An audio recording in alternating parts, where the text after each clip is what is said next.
And this is a this is a parable that illustrates the basic principles involved in the molecular business and why it will work.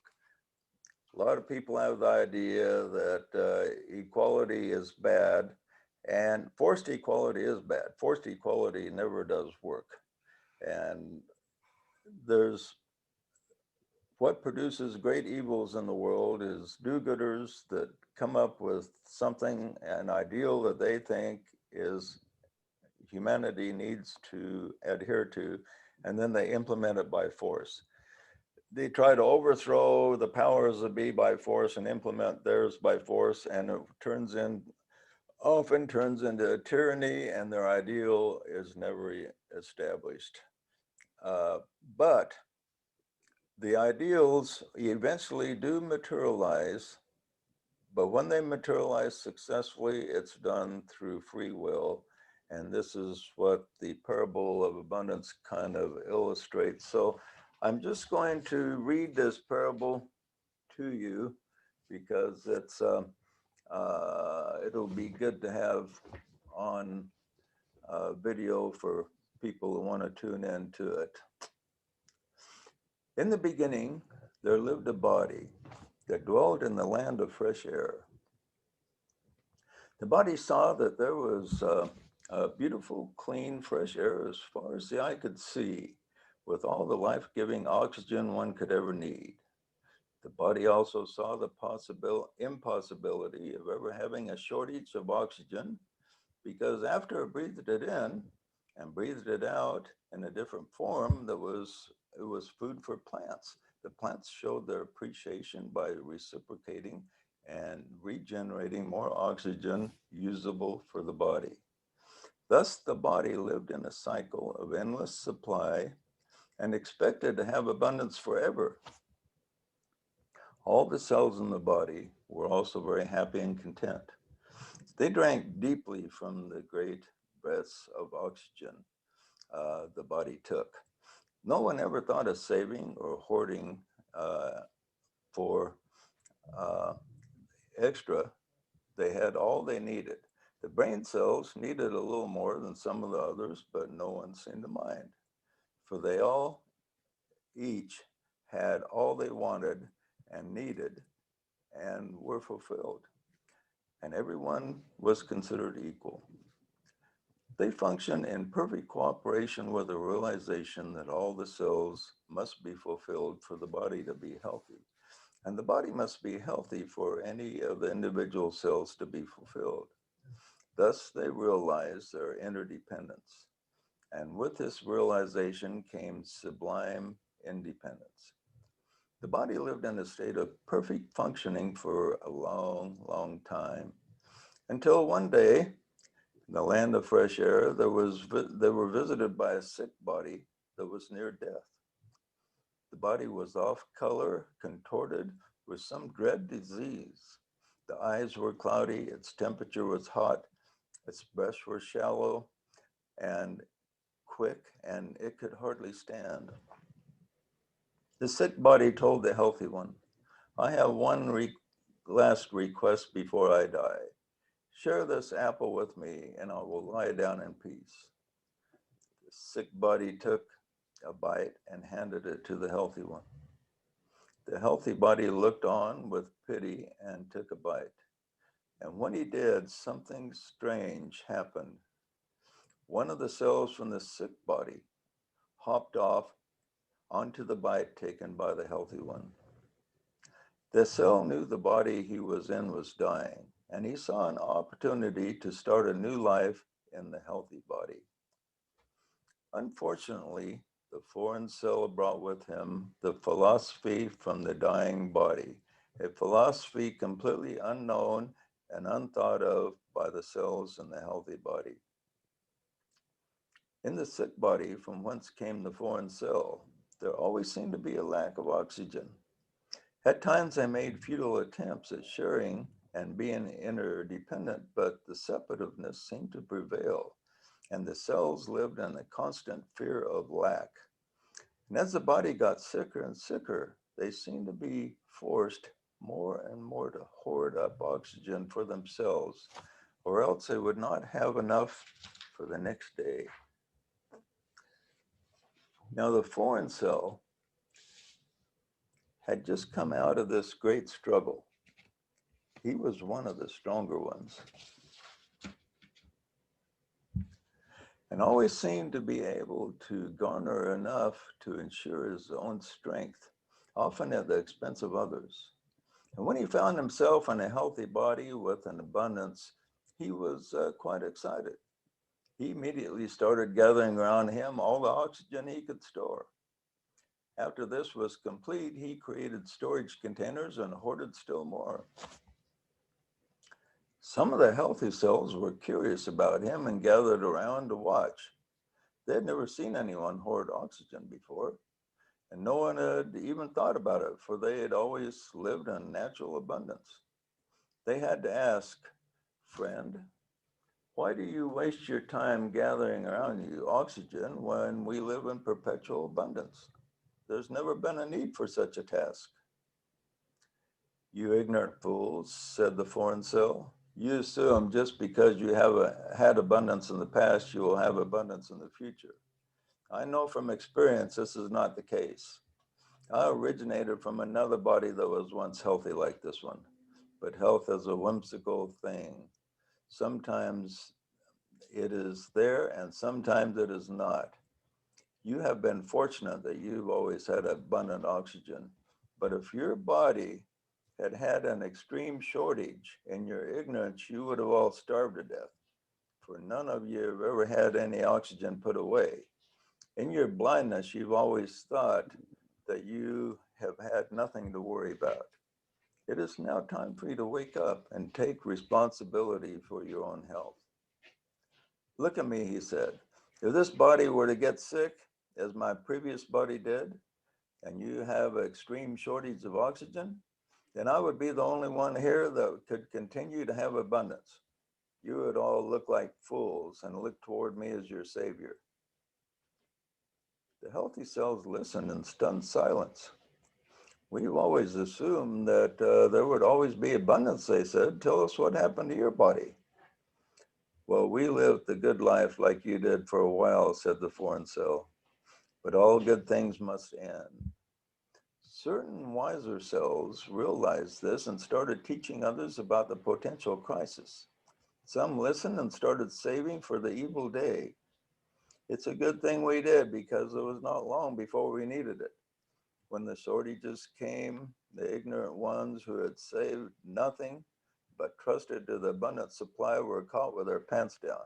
They suffered and tried to get those with savings to share with them, but they would not. If those wise ones who had shared, uh, shared with those who had not, then neither would have had enough. The shortage got worse and worse until we were all forced to take what we could. Now, I was one of the few who never had lack all the way through the great ordeal, and I am the only cell to yet remain alive. If you want to learn how to survive the coming crisis that I am sure is coming to this body, then you should listen to me." "Well, what shall we do?" asked the other cells. "Well, we must labor diligently," he said, "to gather up additional oxygen. I will be your leader and guide you in this for a percentage of what you gather, and surely I will be your savior, for I am the only one here with knowledge of things to come." Well, the word of this new philosophy spread throughout the body and caused great consternation and division among the cells. Most did not believe there would ever be such a shortage, but some did and joined with the foreign cell in hoarding the oxygen. After a period of time, those who did not hoard found that they were indeed suffering a lack, yet they continued sharing that which they had with each other and managed to survive all right. On the other hand, the hoarding cells took joy in the seeming correctness of their moves and lorded over the other cells. "See, we told you this would happen. Look at us. We have more abundance than ever because we worked harder than you and put away for the evil day." Some of the non-hoarding cells felt foolish at this and joined in with the hoarding cells and united with them in labor to gather all possible oxygen. As time passed, the shortage among those who did not hoard became very severe. So great was their lack that many cells began to die. Those who remained were exceedingly alarmed and decided to cease any sharing and join the hoarders. Each cell had to gather what he could for himself. Thus, all the lives in the body found themselves in the midst of a great struggle for survival, and the body as a whole became very sick, approached the point of death, and called in a friend who had once been sick to the point of death but survived. The friend said, "This disease is a mystery. I am one of the few who was able to make a complete recovery, and I know not why. But I do remember that I did begin to get better right after my father shared a glass of sweet nectar with me." The sick body then asked, "Will you share a glass of nectar with me in the same way?" The friend agreed and took a glass of nectar, first taking a drink himself and then giving it back to the sick body to drink.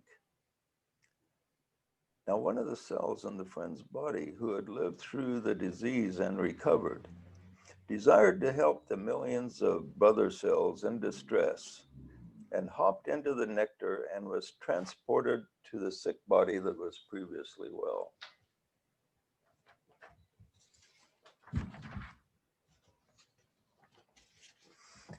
When he arrived, he found there was a sad state of affairs. Cell was struggling against cell in a fierce battle for survival, oxygen, and control. Very little cooperation seemed to exist.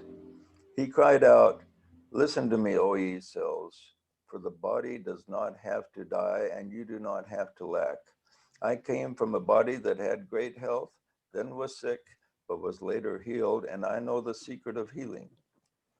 Most thought the newcomer was a crackpot, but a few listened. "There's plenty of oxygen for all," he continued. "We must return to our being our brother's keeper and stop the hoarding and cooperate with each other. Then all will have abundance." A heckler came forward. "Well, when the shortage first occurred, we tried that and it did not work. Our only salvation is to follow the example of the foreign cell and work together surplus." The newcomer spoke again. "It only seems that way. Your greed has led you into the illusion so deep that you cannot see your way out. The foreign cell came from a body which died. I came from one which lived. Your whole problem is what you think is the solution. The greed and the hoarding create shortage. The body breathes in enough oxygen for all. Labor for the health of the body and not your individual cells. The body will give you all the oxygen you can possibly use, just the way it used to. The foreigner is not the solution to the problem. He is the problem. Here's what we are to do. We must gather together all those who are willing to cooperate into one part of the body to work and share together for the health of the whole body as you did before. It will be difficult at first, and there will still be shortages for a while, because we will be in the midst of the hoarders, but in time, we will demonstrate the laws of abundance. When the others see it, they will follow our example, for in their hearts they yearn to return to the abundant life as it was." The newcomer set his hand at gathering together all those who would listen to his message and began to practice an independent cooperative order. Now, when the foreign cell heard of this, he was angry, for he had been receiving much praise and adoration and received glory for the vast supplies of oxygen he had accumulated. He also donated some surplus oxygen from time to time to get support of his comrades and was looked upon by many as a great benefactor. The foreign cell spoke to his followers. "This upstart is a liar and a deceiver. Do you really think he came here to help us? Of course not. He is after something. He wants power and dominion over you. Do you really think he came from a healed body? I tell you, there is no such thing. The struggle we are in will remain, and those who are wise will have vast riches, whereas the ignorant will endure unspeakable suffering. If this poisonous philosophy the stranger teaches spreads, all of us will suffer. No one will have enough. We will all be poor. We must attack this group of do-gooders and destroy them by completely shutting off their oxygen supply. Thus began the great war and struggle between the two groups of cells. The cooperative group was far inferior in numbers, and many got discouraged and left because for a time it seemed as if complete cooperation was impossible. But in the time of crisis, the body became aware that it could help itself by breathing more deeply and sent additional oxygen. Since it was a time of war, the cooperative group did all that was possible to gather oxygen for the group, but shared as one. The uncooperative group gathered oxygen only, but on an individual basis, and found their power to amass was not as great as it was. And slowly at first, they found they were powerless to shut off their opponent's oxygen. Next, they began losing their reserves. Then after a time, this group began to suffer lack, whereas the cooperative group had abundance. The foreign cell became very wroth, gnashed his teeth with great anger, and began to abuse his fellow workers and ruled them with great fear. No one dare say it, but they now knew in their hearts that he was not the benefactor they had thought. Finally, he used his power so obnoxiously that his own fellows rebelled against him and created a prison and threw him in it. Then they approached the cooperative cells, desiring to join with them and asking them to share their surplus oxygen with them. The foreign teacher rejoiced at this, but desired to instruct them in the true principles of abundance once and for all. He took all the surplus oxygen in the body and released it, so there was now no extra in existence. The cells all gasped with fear and disbelief. Do not fear, said the stranger. I did this just to demonstrate that there need never be a shortage. There is always enough for all. Now here is all that we must do. Let no one try to hoard any oxygen. When the body takes its next breath, only take that which you need for yourself and see what happens. They all did this with the same apprehension. But everybody followed the instructions and did not hoard, but only took what each needed. From that point on, to their delight, they found that every single cell in the body had all the oxygen it could possibly use. The body was also delighted, for it experienced a miraculous recovery within a period of minutes. All the cells in the body were now wiser now. They understood the principle of abundance and knew they would never lack again. Once in a while, a foreign cell from a sick body would drift into view and start hoarding everything in sight. Instead of joining him this time, they smiled knowingly and left him alone. After a while, even the foreign cells lost interest in hoarding, for it had no meaning. After a time, they even let the first foreign cell out of his prison, for they saw that he had no power to harm anyone, and eventually even he stopped hoarding and came to believe in the principle of everlasting abundance for all. And so ends the parable of abundance, giving the basic principles of equality. And if everyone just took what they needed and didn't worry about hoarding things up, it could create abundance for eventually the whole planet. But like with the body, with your body, we breathe in oxygen, and there's an unlimited supply of oxygen. And the body breathes it in, and the cells in a healthy body do not hoard it up. They take what they need and pass the rest on, and the whole body gets everything they need. And so what if the brain cells need a little more oxygen? No one complains about it because they need a little bit more to perform their work. But that's keeping all the cells healthy makes for a healthy body. Okay, any comments or questions on principles there? What about the nest egg principle, Joe? Well, you know, in this particular situation we're in the way humanity is run today, people do need to store up certain things. But look at a regular business today. You have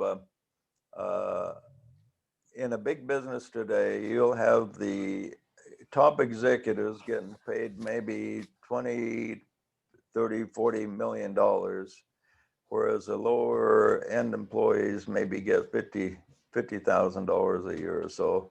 And look at that difference. And that that guy at the top getting the $20 million, he's like that foreign cell hoarding up oxygen and putting them in canisters and just storing them, you know.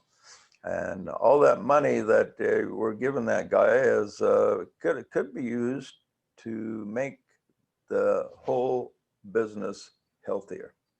Instead,